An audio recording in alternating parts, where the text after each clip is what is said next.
تو سارا زور اس پہ دیا جاتا ہے. کہنے لگا اس کو نماز سمجھتے ہیں صلاۃ، اور صلاۃ کی غائط جو تھی اس کو پس پشت ڈالا ہوا. یہ تباہی ہے ان کے لیے.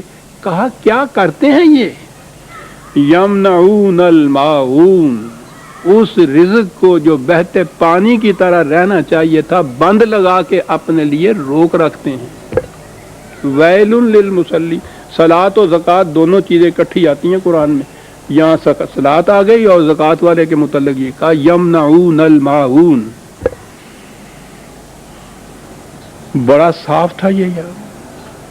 یہاں سے کیسے نکل سکتے تھے؟ اجی صاحب نکلنے کی راہیں ہزار. کوئی بڑے سے بڑا اچھے سے اچھا آپ قانون بنائیے، وہ قانون بنا رہے ہوتے ہیں قانون دان، اور قانون توڑنے والے یہ سوچ رہے ہوتے ہیں کہ اس میں سے نکلنے کی راہیں کون سی ہیں. بنا دیا اللہ میاں نے یمنعون الماعون، بالکل سیدھا. کوئی قرآن شریف اٹھا کے دیکھیے، اس کا ترجمہ ملے گا کہ روز مرہ کے استعمال کی چیزوں کو مانگے سے نہیں دیتے. نہیں پین گلابی ہے ذرا چھاننی دے اپنی دے، نہیں جی میں نہیں دیں دی، چل بھی تقزیب دین ہو گئی. یہ دے دی تھی انہیں چھاننی، اطاعت خداوندی ہوگی. اب بھائی ذرا سائیکل دینا، میں نے وہاں تک جانا ہے. یمنعون الماعون کا ترجمہ کوئی قرآن اٹھا کے دیکھیے، اس میں لکھا ہوا ہوتا ہے روز مرہ کے استعمال کی چیزیں مانگے سے نہیں دیتے. دین مانگے سے دے دیں تو.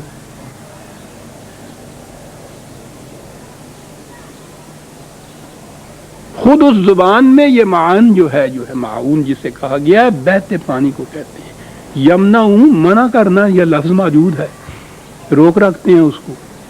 یہ ہے وہ اوپر کہا گیا تھا نا کہ وہ یتیم کی پرواہ نہیں کرتے، مسکین کو کھانا نہیں دیتے. اسی کی تو تفسیر ہے کہ کرتے یہ ہیں کہ جس رزق کو ندی کی طرح انہار کی طرح رواں دواں چلنا چاہیے، یمنعون الماعون، اسے روک رکھتے ہیں. اب یہ روک رکھنا تو بہت قابل نفرت بھی ہے، اور ویسے بھی نظر آتا ہے کہ قرآن کی تو منشا کے خلاف ہے. تو یہ مزین کیسے بنا؟ مزین ایسے پڑا کہ روک رکھو جتنا جی چاہے، سال کے بعد 2.5% اس میں سے دے دو. تو یہ ہو گئی زکوٰۃ. اور اب ہمارے ہاں جو احیاء ہو رہا ہے اسلام کا، اس میں تو اور بھی یہ چیز پرلطف ہو گئی ہے.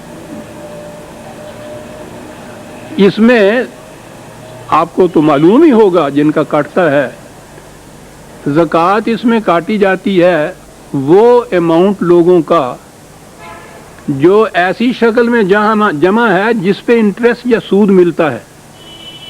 یعنی بینک کے اندر آپ کا فکس ڈپازٹ جو ہے اس پہ انٹرسٹ ملتا ہے، سیونگز کے اندر آپ کو انٹرسٹ ملتا ہے، نیشنل سیونگ کے سرٹیفکیٹس کے اوپر آپ کو انٹرسٹ ملتا ہے.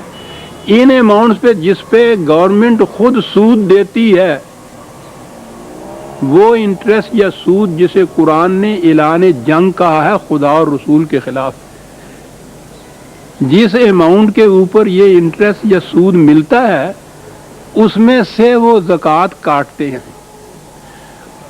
جس میں انٹرسٹ نہیں ملتا نا اس پہ نہیں کاٹتے، کرنٹ اکاؤنٹ پہ نہیں کاٹتے. تو زکوٰۃ تو یہ ہو گئی. اور باقی سارا کچھ وہ جو اصل اماؤنٹ، پرنسپل اماؤنٹ ہے آپ کا، اور پلس وہ جو سارا انٹرسٹ مل رہا ہے، یہ سارا جتنا ہے حلال و طیب ہو گیا، کیونکہ اس میں سے یہ اتنے پیسے جو تھے وہ بھی آپ نے دیے نہیں ہیں، ان سے کاٹ دیے. لوگ اس کے خلاف اپیلیں کرتے رہتے ہیں. یہ ہو گئی زکوٰۃ، وہ ہو گئی صلاۃ. تو قرآن نے دو ہی تو حکم دیے ہیں پکے جو ہیں ساری جماعت، یقیمون الصلاۃ و آتوا الزکاۃ. یقین دونوں چیزیں آ گئی اس میں. غور فرمایا کہ زین لہو سوء عمل ہی، جو قرآن نے کہا ہے کہ سوء عمل، غلط کام مزین بن جاتے ہیں، پھر ان کی نگاہوں میں مزین بن جاتے ہیں. ہمارا دور تو اس اعتبار سے بہت اچھا ہے، اس میں ان چیزوں کی لفظی تفسیر کی ضرورت ہی نہیں ہے. صورت ببیں حالم پرس، شکلوں نظر آؤں بے کی.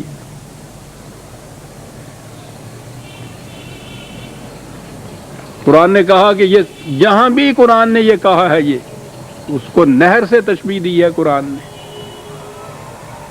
جنت کا رزق بہتے پانی کی ندی کی طرح رواں دواں ہے، اگر وہ ماء ہے، وہ لبن ہے، وہ خمر ہے، وہ عسل ہے، جو بھی رواں دواں رہتا ہے وہ تو جنت کا رزق ہے۔ جہاں بند لگا آپ کے ہاں کا اور اس کے بعد اسی پانی کے اندر بگاڑ پیدا ہوا، جہنم کا بن گیا۔ اگلی آیت میں ہے وَمَغْفِرَةً مِّن رَبِّهِمْ، وہ اصل کا کہا ایک تو یہ وہ اوپر تھے نا، دو بتائے، ایک وہ جو سیدھی راہ پہ چلا جا رہا ہے، دوسرا جس کو یہ اس کے غلط کام اچھے بن کے دکھائی دے رہے ہیں، تو جو سیدھی راہ پہ جاتا ہے وہ تو اس جنت کے اندر ہے، اور دوسرا کمن ہوا خالد فی النار، دوسرا وہ کہ جو جہنم میں زندگی بسر کرتا ہے، وہاں بھی اسے پانی ملتا ہے کس قسم کا، وَسُقُوا مَاءً حَمِيمًا فَقَطَّعَ أَمْعَاءَهُمْ، پانی تو وہی تھا، جب یہ پیتا ہے تو انتڑیاں کٹ جاتی ہیں اس سے۔ دیکھا وہ جو اوپر کہا تھا کہ وہ پانی جس میں بگاڑ نہیں پیدا ہوا ہوتا، وہ نہر کی شکل میں ہو تو پھر وہ رہتا ہے ایسا، یوں ہی بند لگایا ہے آپ نے، وہی پانی ممد حیات کی بجائے وہ ممد مرگ بن گیا، مرگ آفریں ہو گیا، انتڑیاں کٹ گئیں، موت واقع ہو گئی۔ انسانیت کی آج عزیزان من انتڑیاں کٹ گئی ہیں، زندگی کا کہیں نشان نظر دیا۔ حیوانی سطح کے اوپر تو زندگی ہے، انسانی سطح کے اوپر کہیں زندگی نہیں۔ یہ دونوں فریقوں کے متعلق قرآن نے تقابل کیا تھا۔ آپ دیکھتے ہیں کہ جنت اور جہنم کے تقابل میں بات کیا کہا گیا ہے، وہ پیسہ تو وہی ہوتا ہے، ایک سے حیات ملتی ہے، دوسرے سے انتڑیاں کٹ جاتی ہیں۔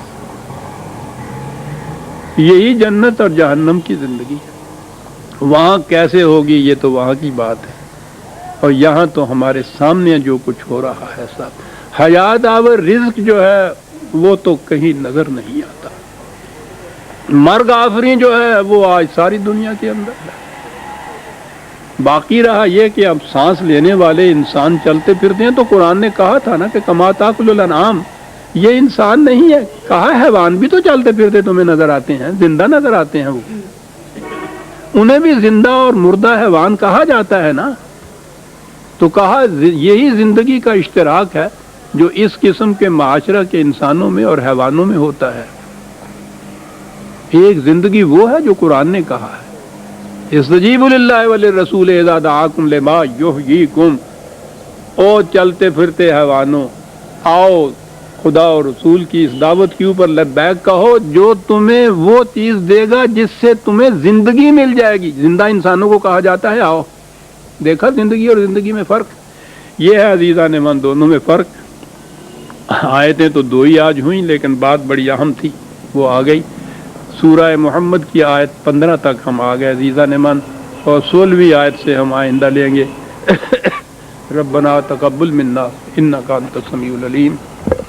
شکریہ۔